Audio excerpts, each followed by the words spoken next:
As an administrator, teacher, course creator, I want you to be able to see what the student will see when they're taking a quiz. This will give you some context when it comes to fielding student questions and troubleshooting along the way.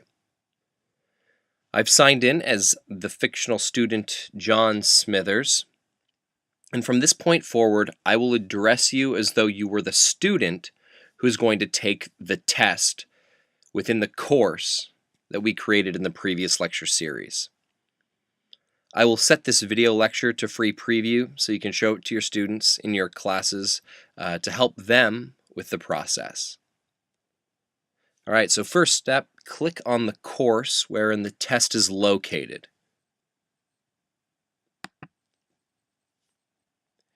You'll be directed to the weekly outline, the course page.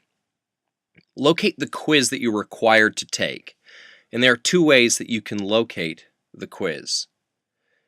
One way is that if your teacher has created an activities block, you can click the quizzes option to see a list of quizzes offered in this course. The activities block is on the right-hand side of our screen. Or, if your teacher has not created an activities block, you'll have to locate the quiz in the weekly outline. And there is our quiz, the Hamlet character quiz. Click the name of the quiz that you would like to take, and in our case, it is this one. You'll be directed to the quiz information page.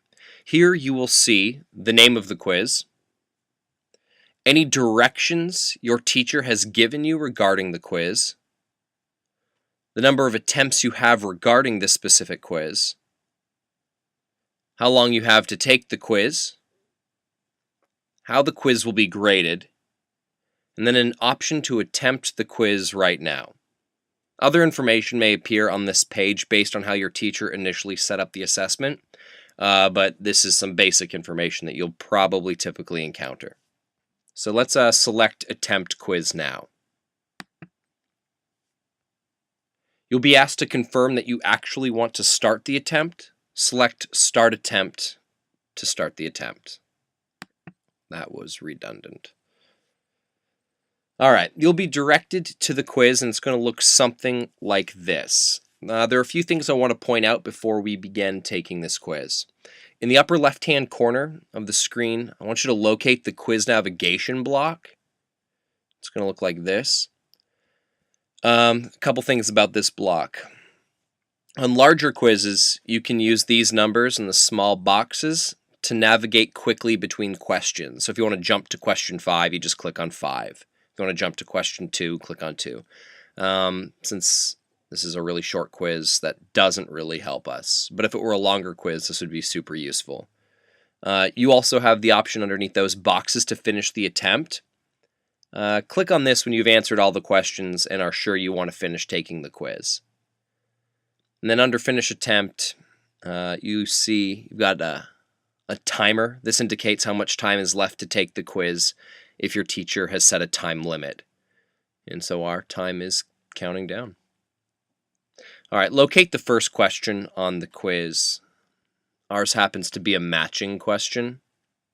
I want to point out some elements that appear to the left of each question on this quiz. You'll see this gray box that's to the left of each question on the quiz. This box tells us a few things. First, it tells us the number of the question that we're on, respective to the other questions. 2, it tells us whether or not the question has been answered and submitted for grading. So we haven't answered or submitted this question.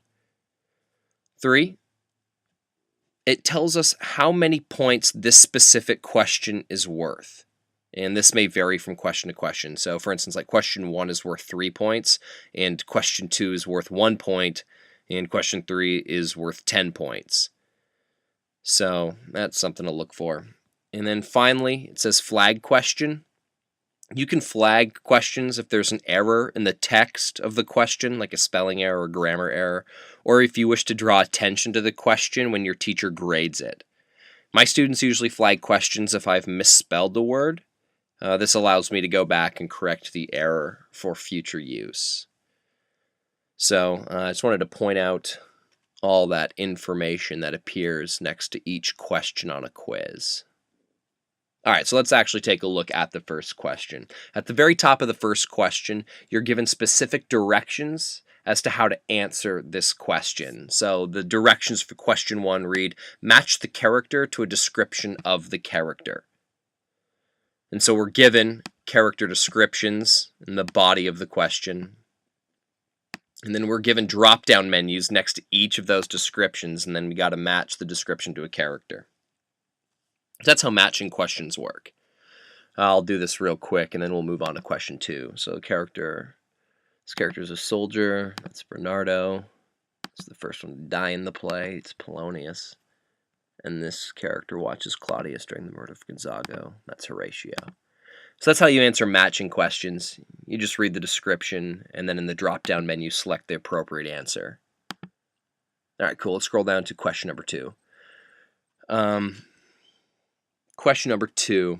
This is a short answer question.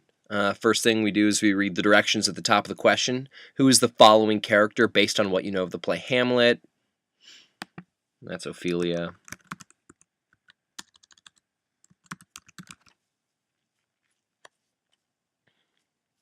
I just want to point out that your teacher may require you to capitalize proper nouns to receive full points for the question. So if I spelled this with a lowercase o, I may actually get the question wrong. So just a heads up on that.